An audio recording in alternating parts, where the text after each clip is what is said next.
hear that? Okay, fantastic.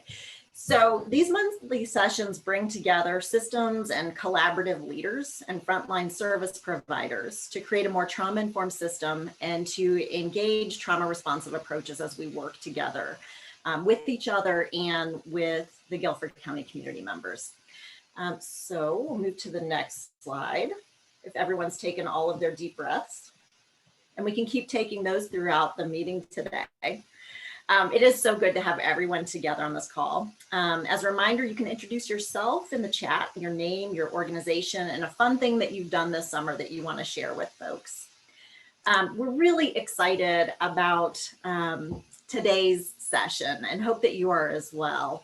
We're going to be talking about strategies for working even more effectively with LGBTQ plus youth. And that's critical as we work together to build a more resilient Guilford County and one that is welcoming to all. And as the mother of 2 teens, I was just saying this to Stephen, our special guest today. I have 2 teens and I am a resident in a household that is full of teenage adolescent energy all the time. And many of my children and my children's friends are exploring and expressing their own identities. So I'm really excited to have this from both a personal and professional frames today to really think about how to engage the youth in my life and the youth that we work with on an ongoing basis. So we are delighted to hear from special guest Stephen Fletcher from Family Service of the Piedmont today. I do want to apologize. So our partner from the Guilford Green Foundation LGBTQ Center was unable to join us due to illness today. And while we'll miss Jennifer, this gives us more time to hear from Stephen and to hear from you about your programs and to get updates as well. So we'll move forward. And Angela and I will be kind of splitting facilitation duties today. Angela, as most people know, Angela is the CRI team lead with the Kellen Foundation as well. And if you need any technical assistance or anything else, you can reach out to either of us during our session together. And we've already really covered the agenda. So we've done some introductions in the chat. And if you're just joining us, if you would enter your name and your organization. And one fun thing you did this summer, I have done so far this summer. We still have a lot of summer to go. I do not want to cut us short at all this year. And we'll hear from Stephen next. There's going to be a Q&A session with them as well. And then we'll do the partner updates and then go through our next steps together. So I'm going to turn it over to Angela. Okay, thank you so much, Mary. So I have the absolute pleasure of introducing our speaker today. I'm going to go ahead and tell you a little bit about him. So growing up, Stephen always had a heart to help others. After obtaining his bachelor's in psychology from Mars Hill College, he began working in behavioral health care. His natural drive paired with his passion to help others led him to partnering with a Charlotte, North Carolina-based organization providing services to youth and adults in need of support and advocacy. In 2000, he opened and managed a site for the organization in Asheville, North Carolina for 4 years. In 2004, he was the operations director for a medical company with locations throughout North Carolina, South Carolina, and Georgia. And in October of 2015, Stephen and his partner moved to Winston-Salem, North Carolina, where he continued working with youth who were part of the LGBTQ plus community and the juvenile justice system. In 2020, Stephen joined Family Service of the Piedmont as the Community Outreach Team Coordinator. He leads a team that provides domestic violence services, advocacy, and outreach for 5 specialty areas: child abuse, elder abuse, human trafficking, sexual assault, and the LGBTQ plus community. So without further ado, we are so excited to have him here with us. And Stephen, I am going to pass it to you. All right, thank you very much, Angela. Can you move to the next slide, please? All right, so a little bit about Family Service of the Piedmont before we get started. Our organization does provide domestic violence services, and that includes adult victim advocates that are in the family justice centers, both in High Point and in Greensboro, who work with survivors of domestic violence and try to get them the resources that they need, as well as protection orders, if any.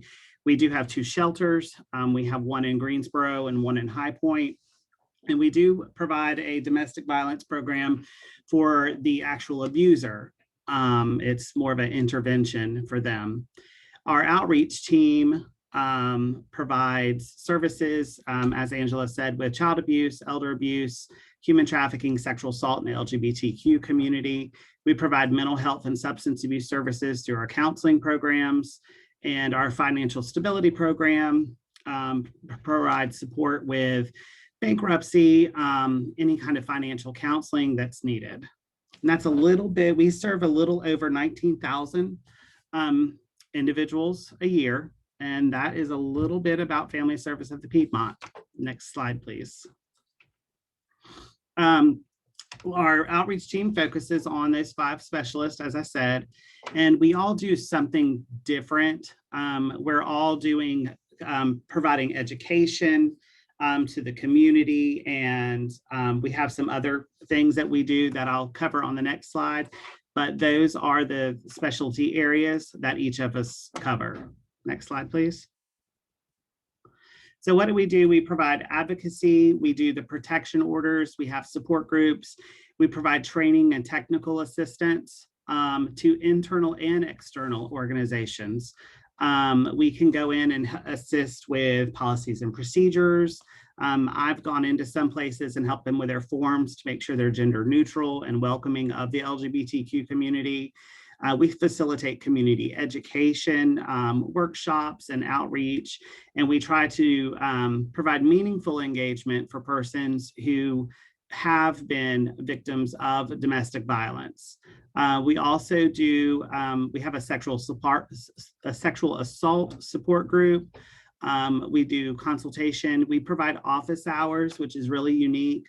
Any of us can go into any of our partner agencies, and some of my office hours are actually at Guilford Green. I am available to them a couple of hours a week to meet individuals who might have suffered from domestic violence within the LGBTQ community.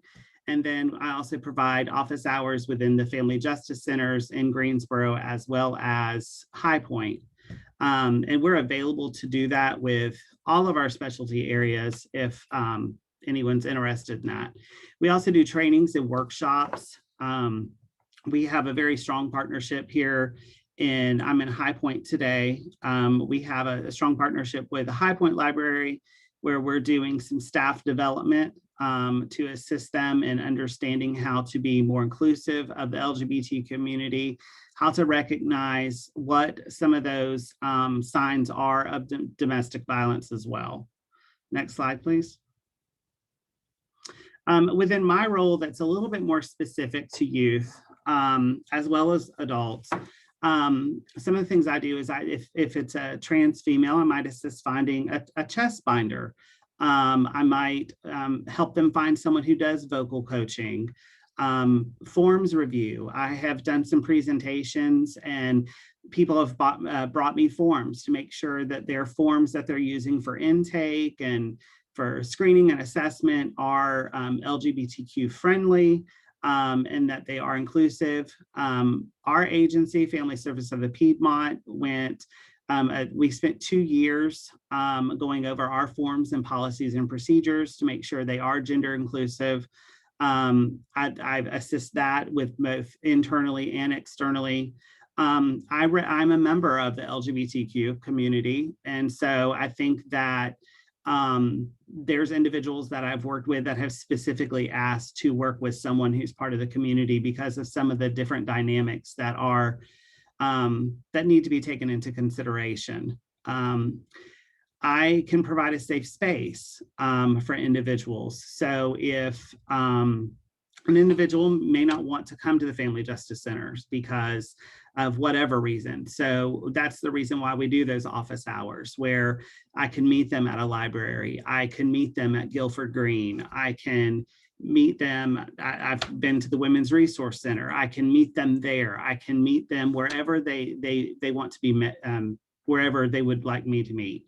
And then also I do specific resource and referrals. So if we do have someone who comes in for a protection order due to domestic violence, and they need something that's specific to the needs of the LGBTQ community, I can assist them with that and do some light case management with them to make sure that they are getting the support that they need. Next slide, please. So that's just a brief overview of what I do. I wanted to leave more room for questions. If there were any, my email is on the screen there if you'd like to reach out to me.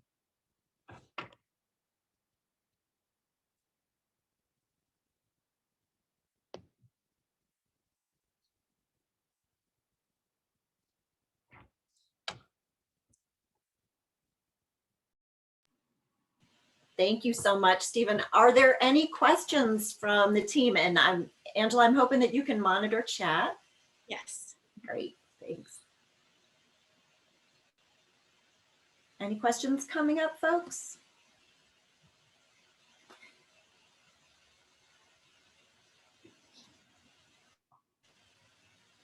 Stephen, I'm curious, one of the things I just keep thinking about is, just prevalence. What are you seeing most often? What are there any particular trends that you're seeing in terms of when folks are showing up for office hours? What would you share with us that you want us to know? I would think said that probably the biggest trend for social hours is specific to the LGBTQ community would be just having someone safe to talk to. A lot of times I've noticed that because of some of the dynamics within the community, they're looking for an individual or an agency that is inclusive. So I've noticed where I've gone to some doctor's appointments with individuals, and they immediately, as soon as they enter the door, they're looking for things that show that where they're at is inclusive. Because of kind of being under the feeling as if they're under attack, and some of them, some individuals have been under attack. They're looking for people who are a safe place, who are not being judgmental, who are wanting to learn more about who they are as a person, and how we as a community do have some special dynamics that don't necessarily need different care, but just need maybe some extra attention paid some extra attention that's being paid to them, just to show that people are wanting to understand and that they're wanting to help facilitate whatever needs that they need. Fantastic. Thank you so much. Mm-hmm. I have a question, Stephen, and you may have touched on this a little bit, but in terms of kind of the climate that we're kind of seeing currently with a lot of like some of our neighboring states, and even within North Carolina, a lot of, the discriminatory laws and just a lot of noise that I can imagine is causing a significant amount of anxiety and stress and fear. I guess my first question is, are you noticing that is having an impact, one that you can see versus kind of in months and years past? And then my second question is, kind of as community members and providers, are there specific ways that we can kind of buffer some of that noise and kind of, stand beside and support our LGBTQ plus clients and friends and community members? So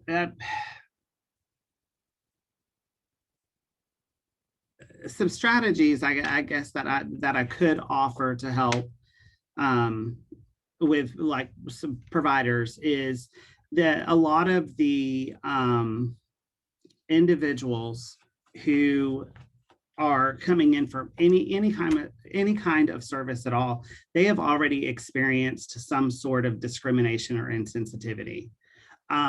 So because of that, they're already on like guard. And so they have that unspoken expectation that something bad is going to happen. And so something that I stress with everyone is that really with the LGBTQ community, it's not necessarily that you have to do anything different. It's just that you have to be more aware. And so making sure that with communication, that you are not making assumptions about gender. I know with a younger population, and that is making assumptions about gender identity and sexual orientation, that is a big deal. And so a lot of times with like forms, for instance, all of our forms, and what I recommend for agencies to do is to, instead of putting he and her in your forms, put they and them. Make your forms as non-gendered as possible. And also, like, if there's a place for, like, if they need something, making sure that LGBTQ resource and referral is actually an option. For a lot of places, that's not an option. And a lot of times, specifically here, we have individuals who come in for domestic violence services, and we would have never known they're part of the community had we not had that as a disclosure on our form. When we have that as a disclosure on our form, they are wanting to open up more. They're telling us more about what's going on. A lot of it is also using the same terminology. So if I describe myself as gay, that the provider describes them as gay instead of homosexual, using that same language that they're using.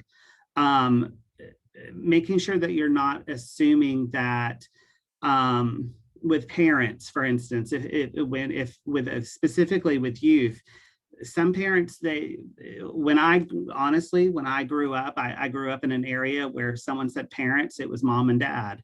Now we're seeing more and more parents who are part of the LGBTQ community, making sure that we're not assuming that they're opposite sex partners or spouses, that they potentially could be. So asking questions like, what are your parents' names?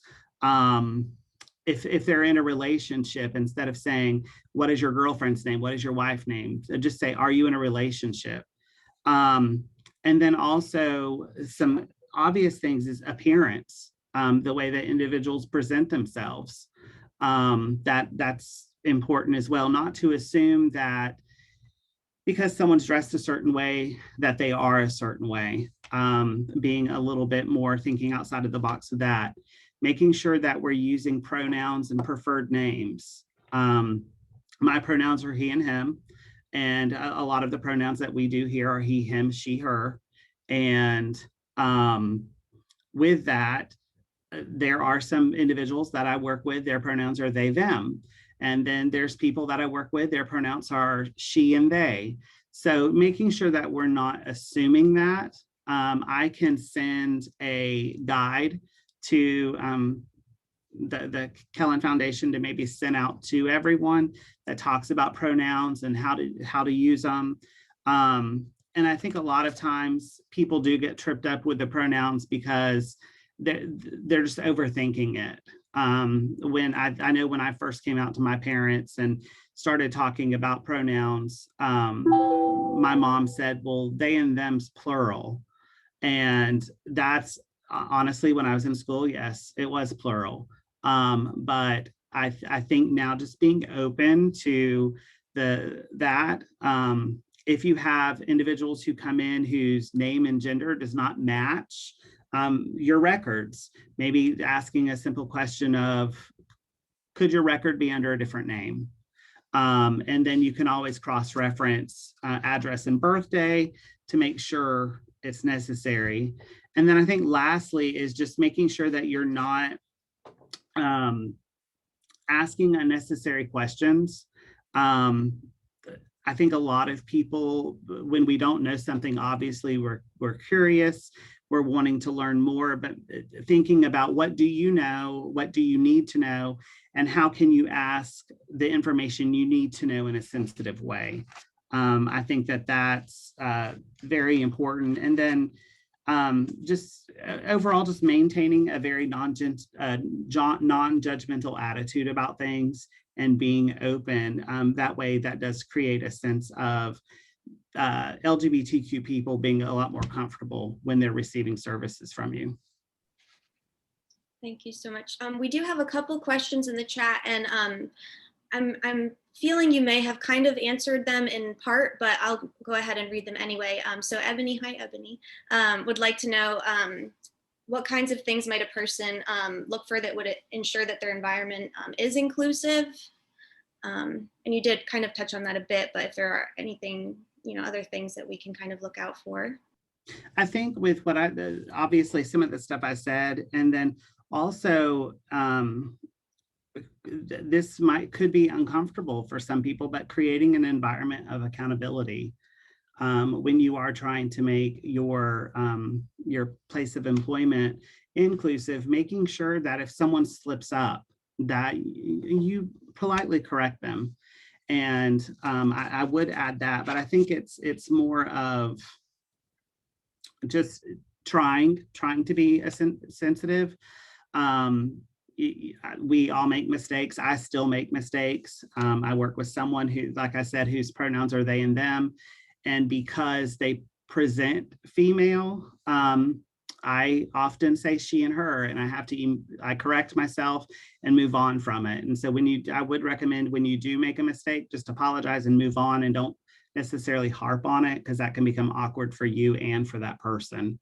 But that's probably something I would add to what I had already said. That's very helpful. And then Tracy, hi Tracy, in terms of documentation and applications, documents and applications for assistance, do we send forms to you to make sure they are LGBTQ friendly? Do you offer office hours for this, or how does that work? All of the above. I've had one agency, they literally just scanned their documents to me and sent them to my email and said, hey, can you take a peek at these? And I went through with a pen and just made some suggestions. And fortunately, they're not suggestions that it's not really a lot of suggestions, but people can do that. If people want me to come for some time during the day and just kind of walk through, I've done some tours of some places where they've asked me, hey, is this room inclusive? What can we do to make things more inclusive? I can do that as well. It's whatever that organization might want.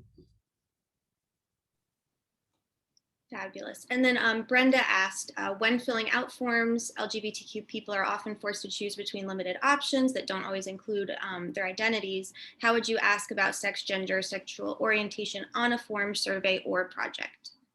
So that is actually something that just make it more expansive, male, female, non-binary. That is one of the changes that I do make to forms. You can do male, female, non-binary with sexual orientation, gay, bisexual, lesbian. I've got a list. If she wants to send me like an example, I can shoot her back an email and really give her exactly what I think that would answer her question a little bit better. And I think it's what context she's talking about too, just to make sure it's done correctly. That's wonderful. And Stephen, you mentioned if you do have a guide or any resources that you want to send to Kellen, we'll disseminate after the meeting. Every month we do like a follow-up with resources that were shared in contact. So if you're comfortable, then we can kind of share some of that information as well to everybody on this listserv. Okay, that sounds good.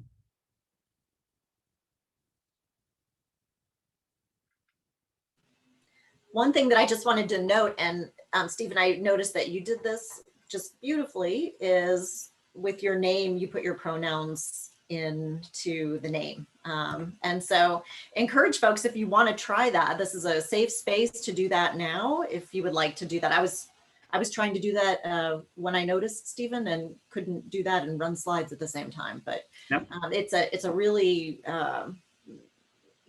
good way to show inclusion right at the beginning of meetings. So just noting that as well. Okay. Angela, do you want to pop the next question?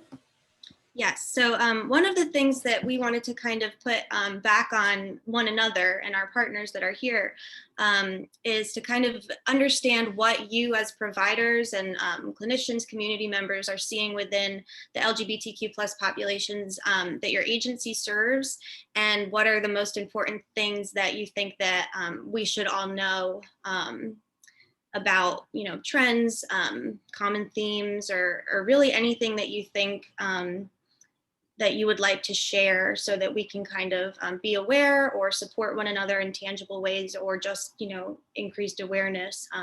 So we're going to kind of open up the chat as well as the floor. You can unmute yourself and share informally if you'd like, or share in the chat if you're more comfortable, and I can kind of be the conduit to that information as well. So just want to invite everyone to speak on kind of anything related to those questions that you're seeing.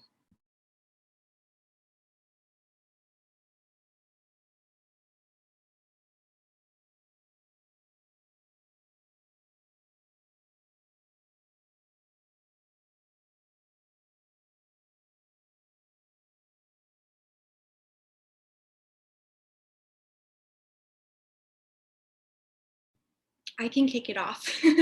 So I know that from the CRI program, something that we see a good amount of youth and teens who are not feeling supported at home, whether that's based on their gender identity or sexual orientation, et cetera. They're kind of feeling like they don't have safe places to go. And so we're seeing, increase runaways and kind of, interactions with law enforcement, parents kind of, calling and reaching out for help. So that's kind of a common thing that we do see. So one of the things that I think is very helpful, or has been helpful for at least, the CRI team, is just knowing what is out there, so that when we do reach out to families, we can, we know where to send them, asking questions, appropriate questions sensitively, so that we do have enough information to support, in the most effective way. But yeah, I think that just knowing that, we have these meetings every month, and keeping, resources and contact information kind of updated is really helpful for us when we are kind of on the search for the best places to send individuals who need support. So that, I guess, is kind of a trend that we see pretty regularly. So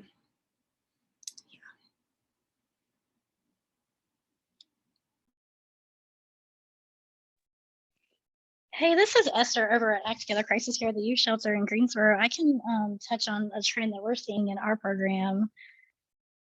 Can you guys hear me? yes, thank you, Esther. Go ahead. Yeah, perfect. I just want to make sure you can hear me. So we work with a lot of youth that are in the foster care system that are like awaiting placements or foster homes, and we are having some challenges finding a friend.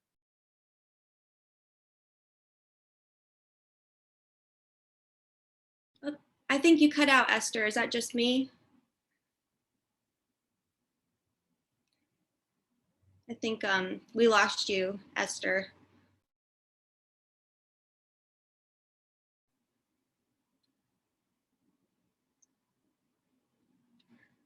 Well, I hope that you get your volume back, because it sounded like you were touching on something important. But from what I did hear is that you're having some challenges finding places to send foster involved youth who are kind of in that like in between space. We're gonna wait and hope that your volume comes back. Let's see.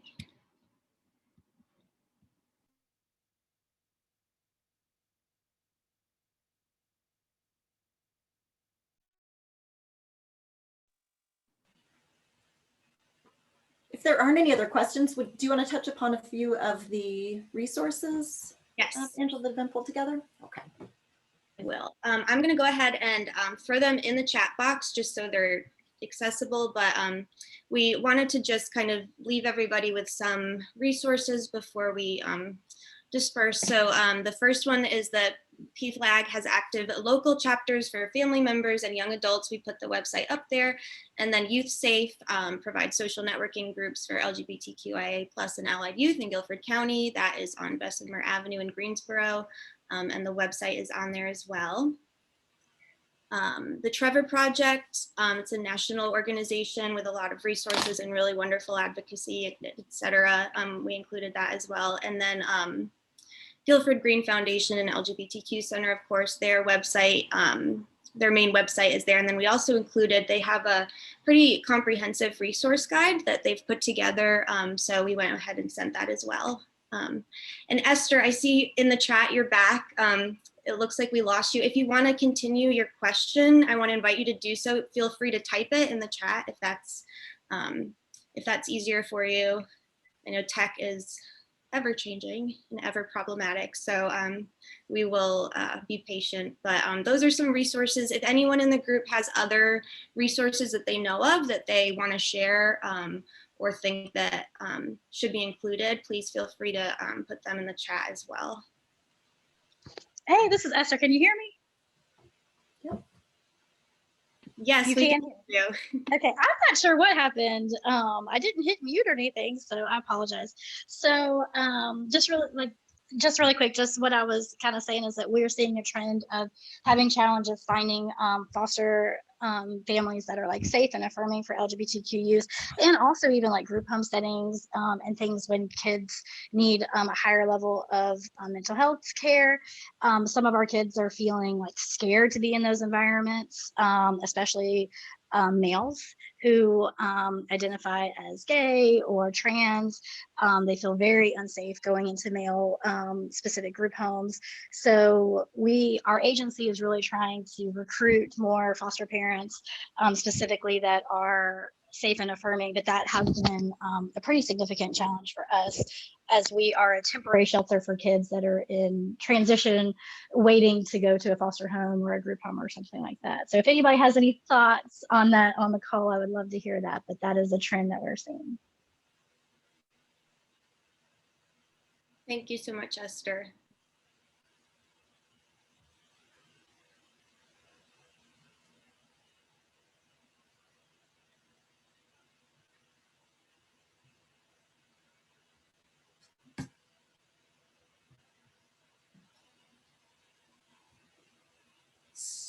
So why don't we go ahead and do some other updates? And Esther, thank you for that, that concern. Certainly, that's something that we can take back to our agencies and organizations and other communities that we're a part of that are safe and affirming, to share that need. And so we'll make sure that we include that in the notes as well. And Stephen, thank you so much. I was remiss in thanking you profusely. Huge rounds of applause. If everybody would like to give a thumbs up or a clap in the chat for Stephen, we're just really grateful for what you shared, and certainly we'll be reaching out to you in the future for advice and assistance, and just so happy that we have this community outreach position and you in it. So thanks to you and your team. So we'll kind of just walk through.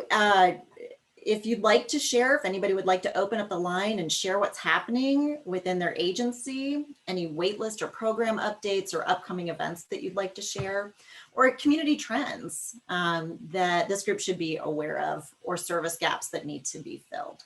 That's a lot. So if you have responses to one or more of those questions, we invite you now to open up the line and to share with the group.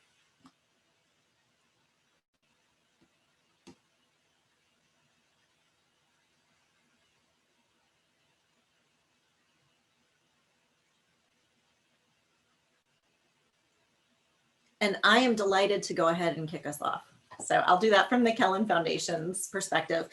So one thing that is particularly relevant to this conversation today is some work that the Kellen Foundation is doing with a grant from Upswing, and that is specifically focused on LGBTQIA+ youth, adolescents. And so we have done some cross training with the LGBTQ plus center staff around trauma informed care and LGBTQ plus advocacy and what that looks like. And so starting to do some training together around that to really bring into our own practices some of the things that Stephen was talking about earlier, like looking at forms, doing a comprehensive, holistic review of the agency, and then doing some training and outreach into the community as well. So that's taking shape right now.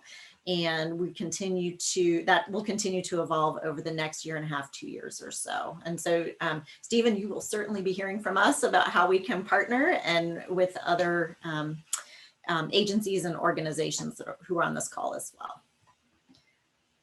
Are there other updates that anybody would like to share? I'm happy to go next. Great. So my name is Ashlyn Hodges. I am a trauma therapist who works for Alexander Youth Network / Youth Focus. Of course, we merged in September 2019.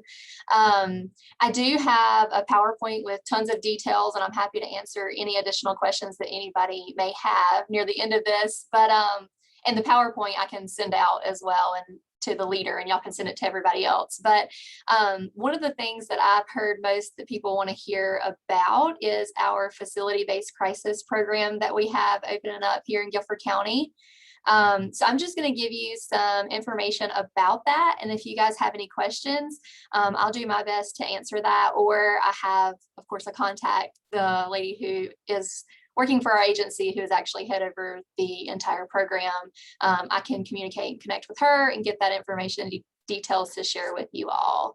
But a little bit about our facility-based crisis program is we take youth ages 6 to 17 that are experiencing acute mental health issues and or substance use crisis.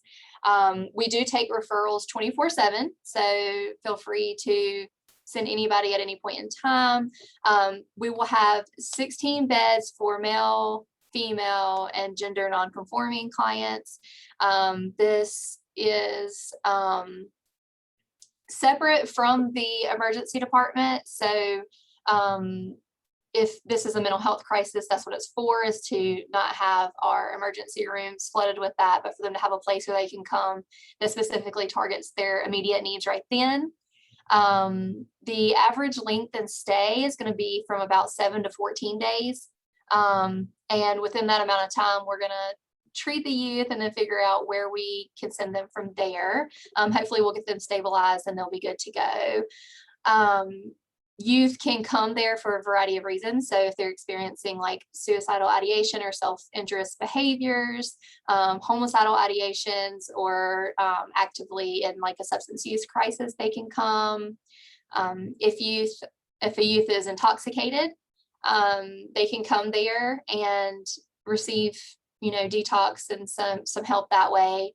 If they have open wounds that need more like basic first aid, or they have a history of TBI, diabetes, or experiencing like some kind of like Tylenol overdose or something like that, they must be medically cleared at the emergency room before they come to our facility-based crisis program.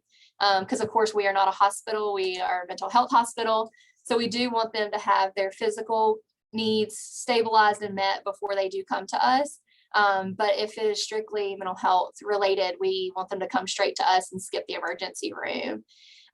There is no wrong door for admission. So there is a cone unit next to us. They have 23-hour observation chairs for youth.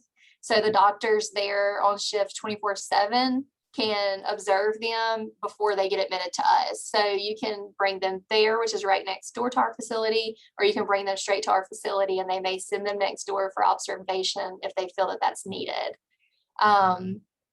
We will be communicating closely with the other facility, so there is no wrong way to go. So I wouldn't worry about whatever location they end up coming to, we'll serve them either way.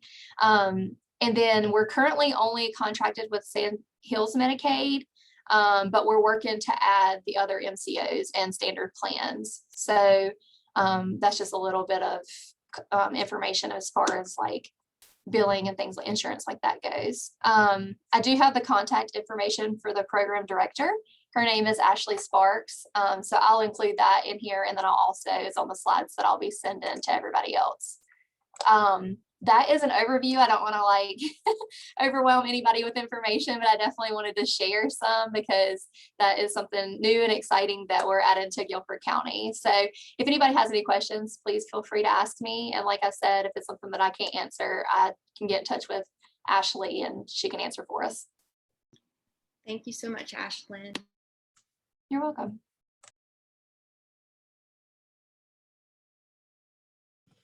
To piggyback on Ashlyn's opportunities in Guilford County, I wanted to let you guys know some of the trends that we're seeing at Old Vineyard, as well as Holly Hill and Bryn Mawr. We are seeing a decline in our adolescents presenting in crisis, which is a good thing. It's kind of going back to what it looked like pre-pandemic, where when school gets out, kids tend to be a little less acute.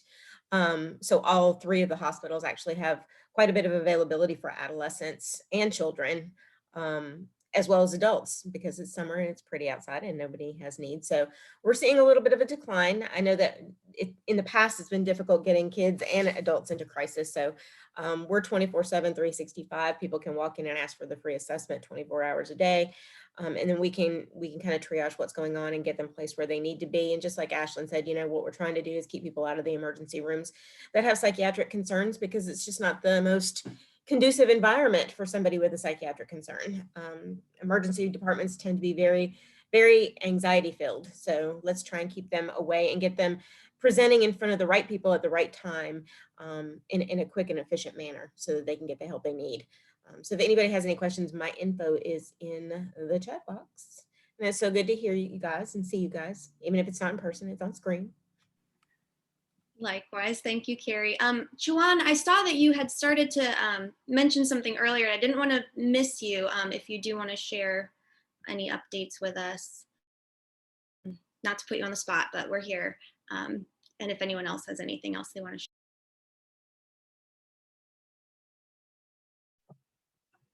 Hi, you guys. My name is Maggie Hunt, and I'm with Youth Villages. So I just wanted to give you guys a few updates with Youth Villages. Right now, with our multi-systemic therapy program, we do have a short waiting list. It's about a month, but we are looking to hire new specialists to begin working. With our Intercept program, we do also have a small wait as well. It's about 3 weeks. We are also looking to hire within Intercept.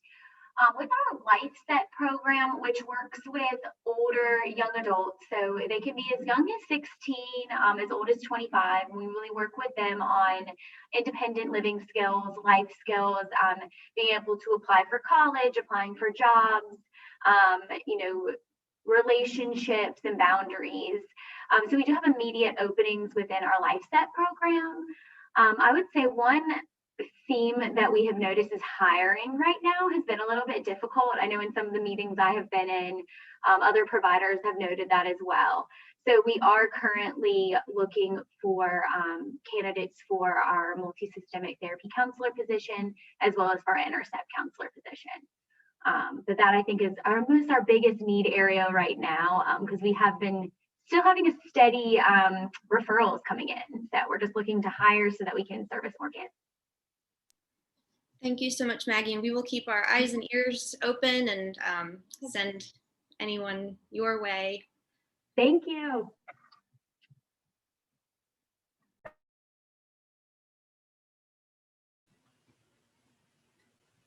Any other updates for the good of the group?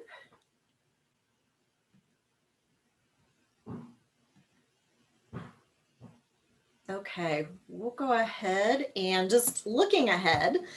So our next meeting of the Resilient Guilford Network and Trauma Provider Network is Wednesday, August 4th from 12 to 1. And we will be virtual still. Someday we will all be back together in the same space, we hope.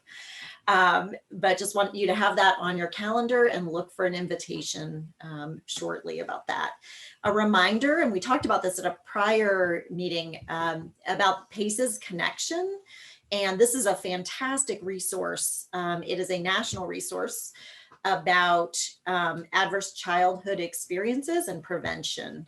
And it is just incredible resource for all of us who are doing this work. So if you would like to join the Resilient Guilford Network page, you can do that. And this is part of a nationwide movement.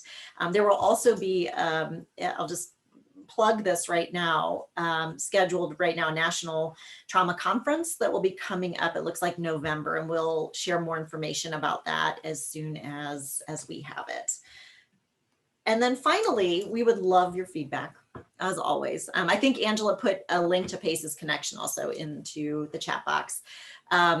Your feedback on how this meeting went, what you would like to see, how satisfied you are with it, what other ideas you want to explore together, and how you want this to go, because this is about all of us working together for the good of the community. And so we invite you to share your feedback about this session with us. And Angela put the link, the tech wizard that Angela is, put the link into the chat box as well. So you can, if you can spend a couple minutes just sharing with us, we would really appreciate it.